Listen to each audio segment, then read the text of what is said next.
But it is obviously a big question, but it should be said too that this is a pretty big achievement. Nobody was expecting anything like this to come out of today's meeting. There'd been a previous meeting in Abu Dhabi a few months ago.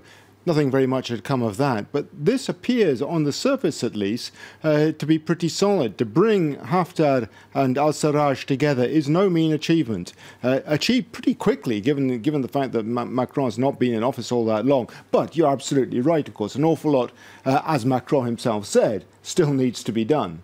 It's fine having this agreement on paper, but the problem for Al-Sarraj now is trying to convince the paramilitary organisations, the militias, who are nominally under his control. And so far he's only been a weak prime minister with not much institutional power. But to try and bring those paramilitaries, militias under his control, when many of them are intensely suspicious, to put it mildly, of General Haftar, is going to be a big, big ask. It may happen. The momentum seems to be shifting a little bit now with this agreement, but an awful lot still remains to be done. And this is a country, of course, flooded with weapons following the offensive back in 2012. Yeah. It is, though, isn't it, another example of Emmanuel Macron's hugely ambitious foreign policy agenda. Some might be asking, though, is this something France should be tackling alone?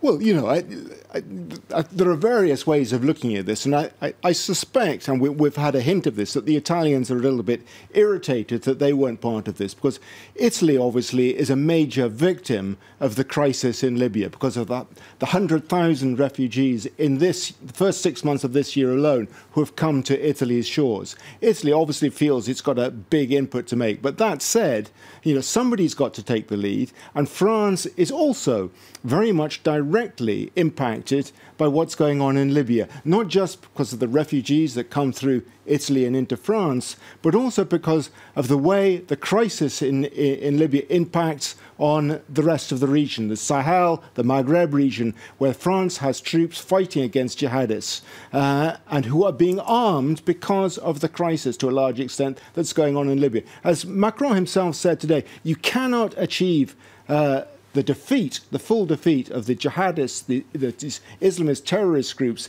in the Sahel and the rest of the Maghreb until the situation is resolved in Libya. So he's absolutely right, I would say, to try and go after an agreement in Libya. If nobody else is moving, why shouldn't France take the initiative? And by achieving this today, I think President Macron has demonstrated not just his willpower, but his ability to negotiate in difficult situations and come up with a result.